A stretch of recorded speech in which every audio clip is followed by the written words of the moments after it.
The audience buzzed with excitement as Jennifer Lopez stepped onto the view stage.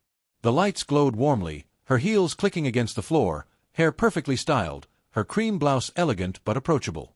She came ready to talk about her new romantic comedy, her upcoming tour, and Latina representation in Hollywood. Joy Behar, filling in as lead interviewer, didn't greet her with a smile. From the moment Jennifer sat down, Joy's eyes avoided hers. She shuffled through her cue cards, face set in cold indifference. When the cameras started rolling, Joy's first question cut like ice. "So, Jennifer," she said flatly. "Another romantic comedy, playing the same woman who finds love in high heels and a big city. Don't you think maybe it's time to try something else?" The air in the studio shifted. The audience froze. Jennifer kept her smile, but it tightened at the edges. "Well, Joy," she replied calmly, "stories about love and connection are timeless. Each project offers something new." Joy scoffed loudly. "New? You've made the same movie 20 times with a different skyline. How long can you milk that formula before people stop buying tickets?" Gasps rippled through the crowd. The other co-hosts glanced at each other, some wide-eyed, some biting their lips. Jennifer straightened in her seat. She knew that look. She'd seen it in casting rooms and interviews where people treated her success as luck, not talent. "I've been acting, producing, and performing for over 2 decades, Jennifer said, voice firm. "I've worked with brilliant teams to make stories that reach people around the world. That's not just a formula, it's a calling." Joy leaned back, smirking. "Or maybe it's just branding. America's sweetheart. Perfect lighting. Careful editing. But you're not still pretending that's art, are you?" The tension thickened. Sonny Hostin's face tightened. Sarah Haynes glanced toward the crew, silently asking for help. But Joy pressed on.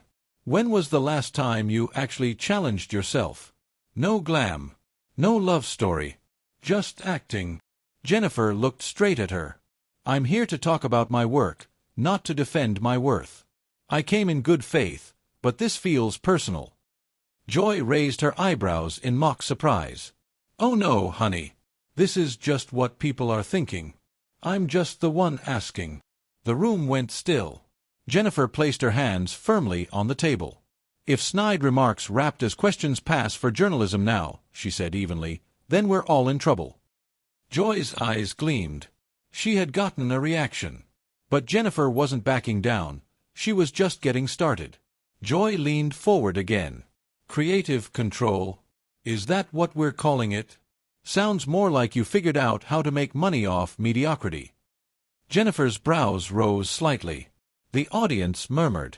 Even the producers exchanged worried glances. "That's a pretty reductive way to look at my work," Jennifer said, now visibly tense. "I've built a career not just performing, but producing, mentoring, and creating space for others, especially Latinos, to tell their stories." Joy tilted her head, smirking. "Oh, the victim narrative. Of course. That was the breaking point." Jennifer leaned forward, her voice low but steady. "You can dismiss me, my work, even my choices. But don't you ever dismiss the barriers I've broken or the people I've helped lift up. Because while you sit here throwing shade for ratings, I've been out there creating opportunities for people who never get a seat at this table."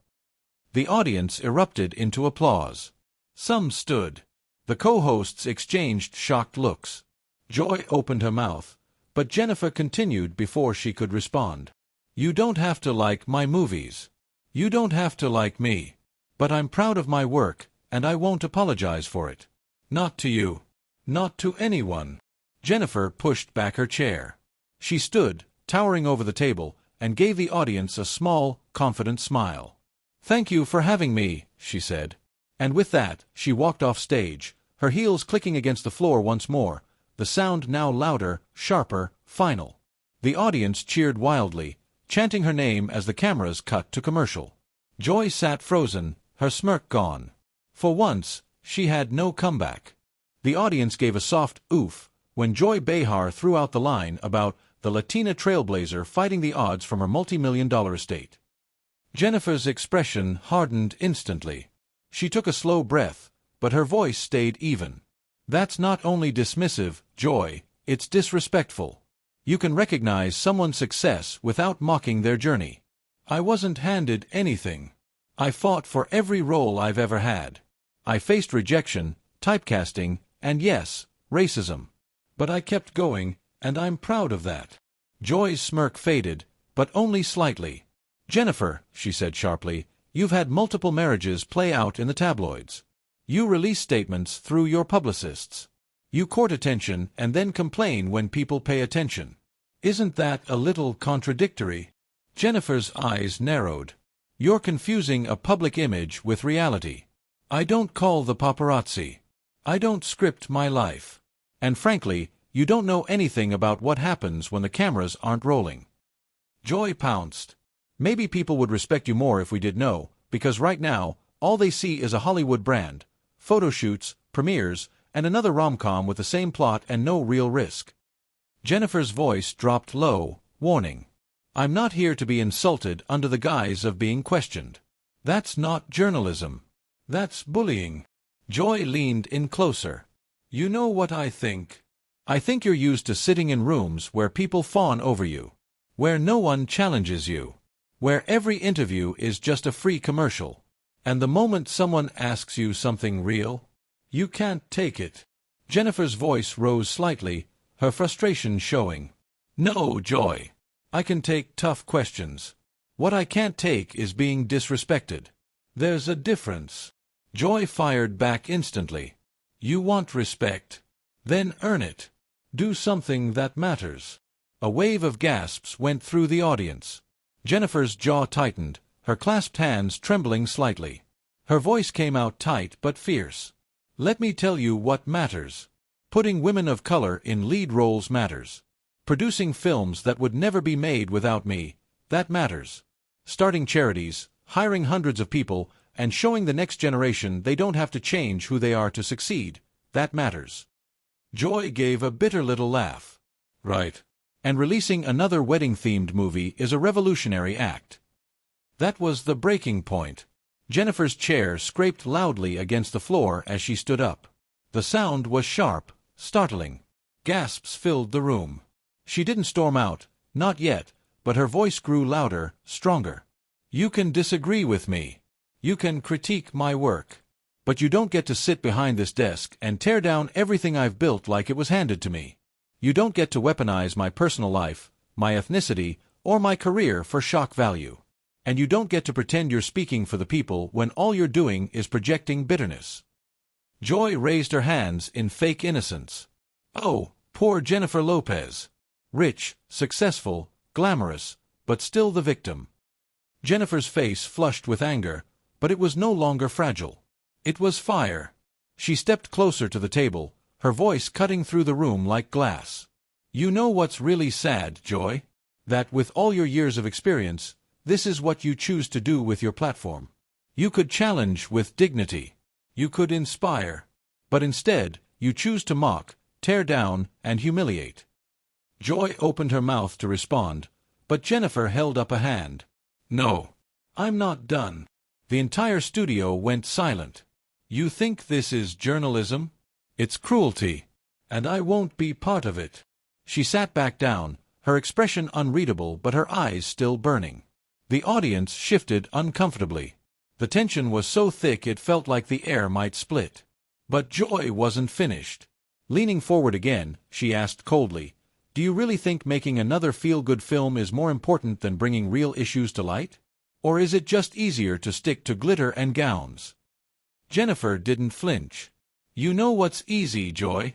Dismissing someone's life's work in 5 seconds because it doesn't fit your narrow definition of important. That's lazy. And if you think that's all I am, then you haven't been paying attention. Joy gave a short, mocking laugh and glanced at the audience for backup, but this time, the audience wasn't with her. Jennifer leaned forward, locking eyes with Joy one last time. I came here to promote my work, but I'm leaving with something better.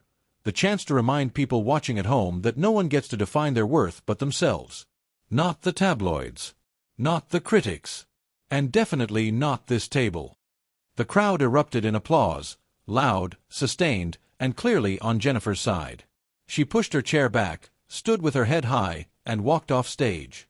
The cameras stayed on Joy, But for once, she didn't have a clever comeback.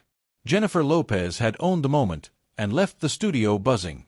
"Ladies and gentlemen," Joy said with a smirk, "J.Lo, the philosopher. I guess next week we'll hear her TED Talk on world peace, between scenes of her kissing Matthew McConaughey." The room gasped. Some audience members turned their heads in discomfort. Jennifer's calm cracked just slightly. Her lips parted like she was going to speak, but instead she leaned back in her chair, folded her arms, and fixed Joy with a stare so sharp it could cut through steel. "You're not funny," Jennifer said, her voice steady but cold. "You think this is clever. You think it's edgy. But it's petty, it's cruel, and frankly, I think you're embarrassed by your own bitterness." Joy's smirk twitched, her eyes flickering for just a moment before she forced it back into place. "Embarrassed," she repeated, spitting the word out like it was sour. "I've interviewed world leaders, survivors of war, artists who changed history. And today I'm being lectured by a woman who makes perfume commercials in sequined gowns." The insult landed hard. Even the camera crew behind the scenes exchanged shocked glances. The audience shifted uneasily in their seats. Jennifer rose from her chair, slowly this time, deliberately. "And yet, here you are, sitting across from me," she said. "You agreed to this interview. You could have taken the high road, asked questions with grace, but instead, you came here looking for blood." She stepped out from behind the table, not in anger, but in authority. "You talk about world leaders and survivors? Great. But your behavior today isn't serious, isn't noble. It's petty. It's insecure. And frankly, it's disgraceful." Joy leaned forward, her voice rising. "You want disgraceful? You parade your relationships in tabloids. You sell stories to magazines. And then you sit here crying about being misunderstood. You can't have it both ways. And don't think this little performance right now isn't about getting clicks." Jennifer didn't hesitate. "You planned this. You baited me because you knew attacking a woman on national television would go viral." The audience began murmuring louder now. Someone shouted, "Let her speak." Another called out, "This is too far." Joy spun toward them, snapping, "Oh, please, spare me the theatrics. This is The View, not a fan club." That's when Sonny Hostin's voice cut in, calm but firm. "Enough, Joy. This isn't journalism. This is a takedown. And it's not what this table stands for." Light applause broke out from the audience. Joy's face flushed red. Jennifer's voice dropped, slow and deliberate. "I've spent 30 years building something. Through failure, through pain, through being told I'd never make it because I wasn't white enough, pretty enough, or quiet enough. And now I sit here listening to another woman, someone who should know better, try to reduce me to gossip columns and dress fittings."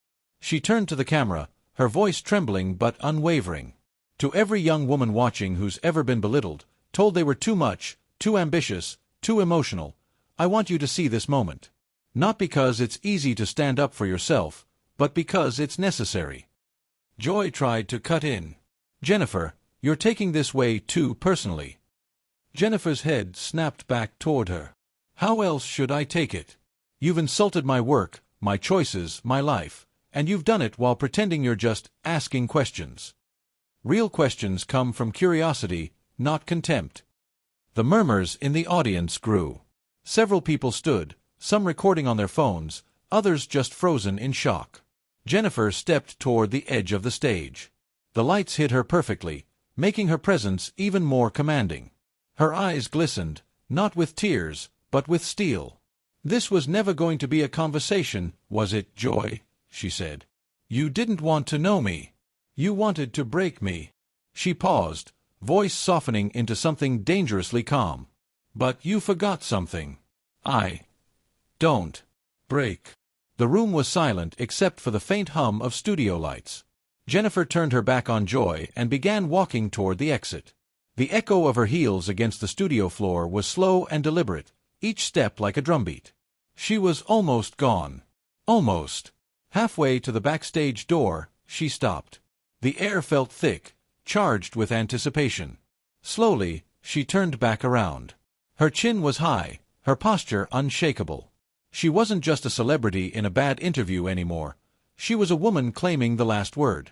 "Joy," she said clearly, her voice carrying across the entire studio, "one day, you're going to look back at this moment and realize you wasted it. You could have had a real conversation. You could have learned something. But instead, you chose to tear someone down for sport." Jennifer took a final step toward the center of the stage, her gaze sweeping over the audience. And here's the thing about trying to humiliate someone on live TV. Sometimes, the only person who ends up exposed is you. With that, she turned, walked off stage without a single glance back, and disappeared behind the curtain. The audience erupted in applause. Joy sat frozen, the cameras still rolling, her smirk gone. Jennifer Lopez had walked in as a guest, and walked out owning the room. She stood in the middle of the storm, and she did not move. Jennifer took 3 slow steps back toward the stage. She didn't return to her chair. She didn't face Joy. She walked to the very center. The spotlight found her again, almost as if the room knew this was her moment. "Before I go," she said, her voice rich and steady, "I have one last thing to say." The audience leaned forward. Even the camera crew adjusted their shots, knowing instinctively this would be the clip everyone replayed. "Yes, people deserve questions," Jennifer continued, "but they don't deserve ridicule. They don't deserve ambushes. And they don't deserve hostility dressed up as honesty." Joy shifted in her seat, her fingers laced so tightly together her knuckles turned white. For once, she had no comeback. "You tried to make me smaller today, Joy," Jennifer said. "But here's the thing about women like me, we've already walked through fire. We've been doubted, rejected, laughed at, told to sit down, told we don't belong, more times than we can count. And yet, here we are." She took another step forward, toward the front row, where a little girl sat beside her mother, holding up a phone to record. "You said I'm not important, that I'm not making real art. But you don't get to decide what matters to people. Sometimes a song is the only thing keeping someone together. Sometimes a love story on screen gives a woman hope when her world is falling apart. And sometimes, representation is the only thing a young Latina girl has to remind her that she can be more than what the world tells her." The little girl's eyes shone. Her mother reached for her hand. Jennifer's voice grew stronger, warmer. "You tried to humiliate me, but instead you reminded me why I do what I do." She turned to Joy, not with anger, not even with contempt, but with pity. "You think you have power because you sit behind a desk and ask questions. But real power comes from using your platform to lift people up, not to tear them down so you can feel taller." The room was silent. Not a sound from the audience, not a whisper from the control room. Jennifer stepped to the very edge of the stage and looked directly into the camera. If you're watching this and you've ever been told you're not enough, because of your voice, your looks, your choices, your dreams, remember this moment. You are enough. You are worthy. And no one, no talk show host, no headline, no internet comment, decides your value. She held her gaze into the lens, unblinking. Walk away from what doesn't serve you. Speak up when it hurts. And when they try to shame you into silence, rise. Every time. Rise. And with that, Jennifer Lopez turned and walked off the set. This time, she didn't stop. She didn't look back. She didn't need to. In that one exit, she had done something rare in front of millions. She turned humiliation into empowerment. The studio stayed frozen. Joy Behar sat stiff, her smirk gone. Whatever script she thought she was writing, it had just been ripped apart. Sunny Hostin cleared her throat, her voice almost shaking. "Well, if you're just joining us," she said, "you may have witnessed one of the most powerful moments this show has ever seen."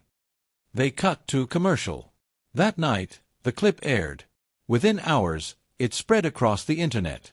Twitter, Instagram, TikTok, all flooded with the same scene. Celebrities, journalists, fans, everyone had something to say. Some called it a masterclass in grace under fire. Others called it the moment daytime television finally had its reckoning. But the most shared post came from Jennifer's own Instagram, a simple photo of her walking off the stage, captioned with 5 words, "She doesn't break. She rises." The video kept climbing.